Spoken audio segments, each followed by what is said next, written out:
Hey everybody, how's it going? Jenazad here. So I wanted to make this video to talk about patch 2.1 in Wuthering Waves because I think a lot of us might have some thoughts about this coming off of 2.0, which was a major expansion, and then after watching the live stream, promising so many cool different things to add in this version. Now, some of the cool things that they showed was a new endgame, which obviously I was really excited for because I love endgame, a new weekly mode that seems sort of like Elusive Realm, we had fishing event, which I know a lot of people love that kind of stuff, and we also had new area and new story, which I think is all great. That's a lot to promise in one patch, especially after such a big one. So I definitely want to focus on talking about Wimpering Wastes, Phoebe, the fishing event, and a little bit maybe about the new game mode that they're going to be adding. I don't really want to talk about story too much because I don't really care too much about story overall. It doesn't affect my overall enjoyment of the game. It's maybe like 3% of the total game to me, so it doesn't matter all that much, and I haven't finished all of it. Let's first start with Wimpering Wastes.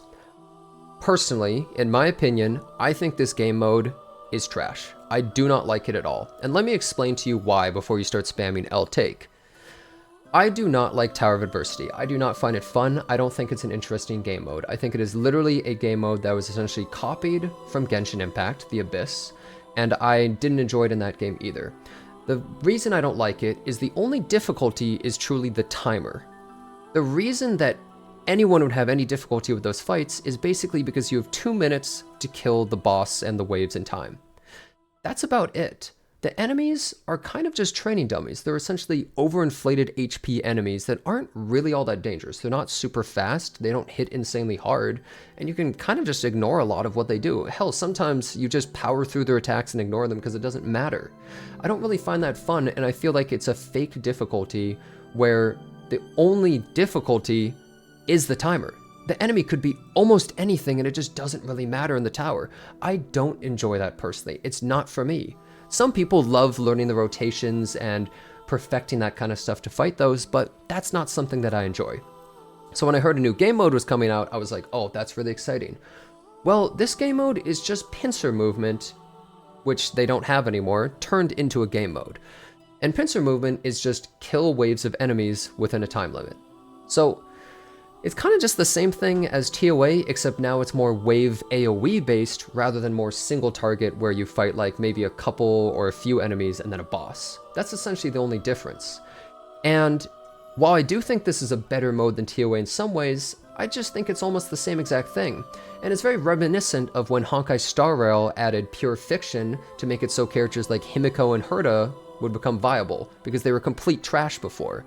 It feels like they just basically made a whole mode just to make a few characters work and maybe some future AoE characters, rather than making them actually feel meaningful. So for instance, the character Rocha, right? She was considered not that amazing. Essentially, you could just use Sanhua with Camellia instead of her. Well, now in this game mode, she's actually pretty great, grouping up the enemies and doing AoE damage. That's awesome. So I feel almost like it's a cheap way to make some of these characters more viable and not especially fun. And there's also other ramifications of this, right? So if you enjoyed Tower, which I personally didn't, but if you like it, then this game mode actually hurts your enjoyment of it, because now the Tower is a monthly reset rather than bi-weekly. And so now this replaces half the time you're doing Tower. So maybe you don't like this mode as much or at all. Well, now it hurts your enjoyment of that. And I feel like that's an issue for a lot of people.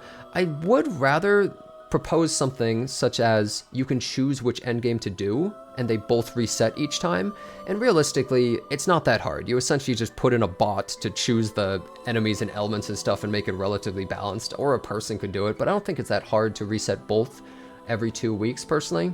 And you could either have people do a mixture of the two maybe, or just like choose one that they want to do each time so that they can play the end game that they actually enjoy. Because realistically, they added this, but you only get 100 more asteroids total per month.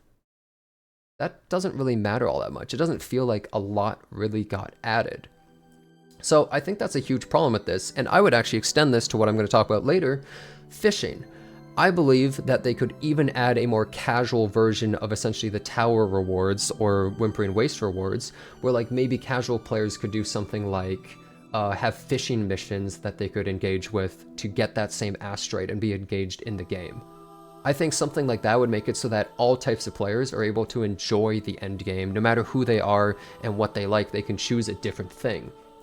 I think that would make it so all players would feel much more engaged with the game and wouldn't feel, you know, they wouldn't feel like they're getting persecuted in some ways when they add new things and take away other things. And also that would promote being able to add hard content to the game, because then players would go, I mean, I could do that, or I could do this kind of thing instead and get a similar reward.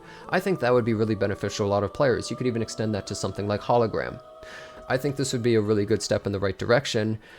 And maybe they could add special cosmetics or achievements or other things to each of the game modes to promote people doing all of them overall. And I think that would be great. Everyone wins this way. Now, let me talk about a few good things about Wimpering Wastes.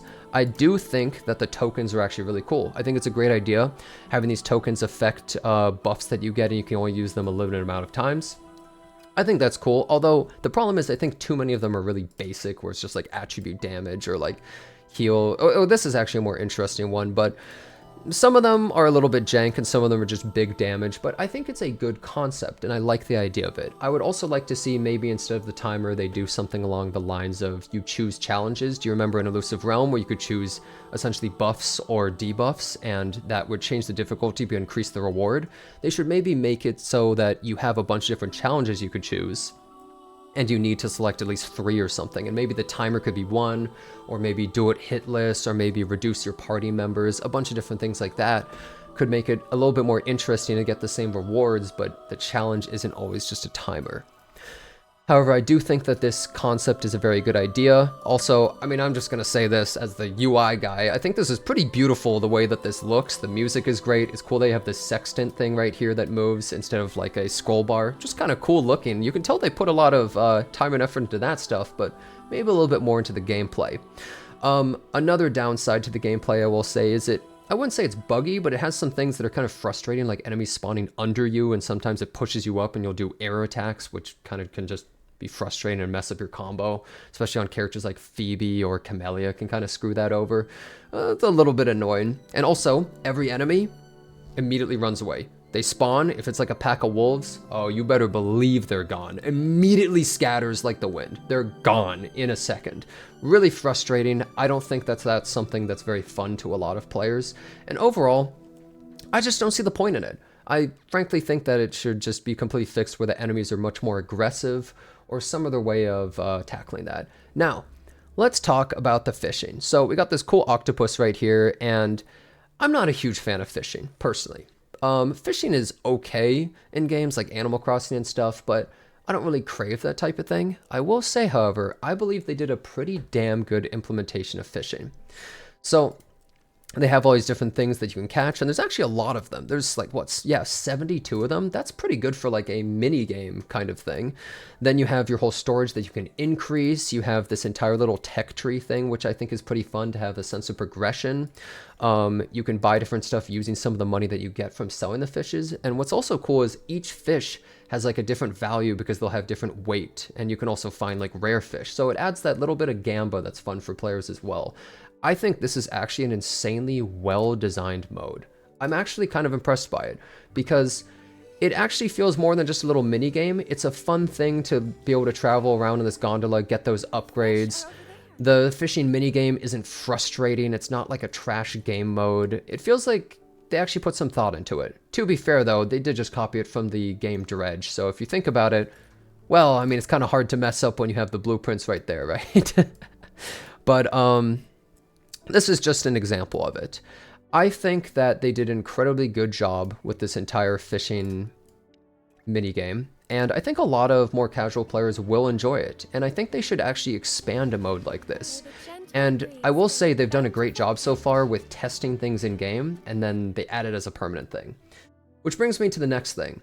They're adding this game mode called 1000 Gates, which I believe is going to start next week, and it's going to be a weekly thing that seems like a mini elusive realm of some sorts. While I think that's great in concept, I think one frustration of that is if it's weekly, then a lot of players might feel a bit forced to do it, which becomes frustrating because then it's like adding more chores. So I don't know exactly how it's going to work, but that's my concern. Hopefully Kuro Games has already thought of that. but I'm just not entirely sure how that'll actually be handled in game, and hey, I hope for the best with it. But that's definitely a real concern. If you add too many chores, people are not going to be happy. Next, let's just really quickly talk about Phoebe, or Peeb as everyone likes to call her.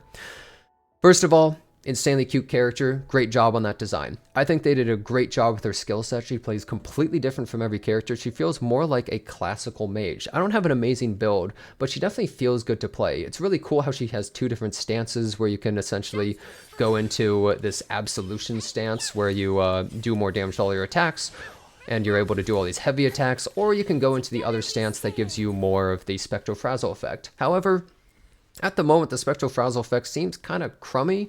I'm not really sure why Spectral Frazzle is based on your level rather than any other stats. It's not based on attack, energy regen, crit damage. Not really sure what's up with that. I think they need to add another character that either makes it so you can stack an infinite amount of stacks of Spectral Frazzle on an enemy, or something along the lines of detonating it and you use it in a rotation. But at the moment, that feels a little bit odd, but they did a great job with their skill set. She feels like a real mage. You can do super cool things like put the circle down, do attacks, and then you can just warp inside to iframe and dodge attacks. And then she has a totally different basic attack skill set while she's in here, which is really cool. So there was actually a lot of thought put into her, and she plays like a fun mage. Also, she can hit enemies so insanely far away. She is the farthest range of any character in the game as well. So I think they did an amazing job. And she even has this really cool movement ability that you can kind of just spam around. And if you use a grapple, you get 2 more. Great job with that, because anyone can fly in the game, but having cool little mobility like that really adds a nice touch, I think, to characters. So all in all, I think that patch 2.1 was actually really well designed as a whole. Now, I haven't experienced everything like all of the story or all of the area, but just some of the core features that they added, I think they did a very good job. However, I really think they should focus a bit more on all players. Like, if you're going to add a new endgame thing, you should try and make it so it's really for the players that really want to get into the nitty-gritty of endgame. I feel as though this is sort of like a really light touch to be like, oh, well, it's kind of endgame, but then also more casual players can kind of do it. But realistically, I think most casual players are not really going to engage with that content that much. There's 100 extra total astrite being given out if you do, you know, a TOA for 2 weeks and then Wimpering Waste for another 2 weeks, which, by the way, can we just say is one of the worst names of all time. And in Chinese and Japanese, it's named some insane thing like Death Knell of 1,000 Cuts or something. And then in English, it's called Wimpering Waves. May as well just call it like Baby's First AoE Farm or something. But anyways, that's besides the point.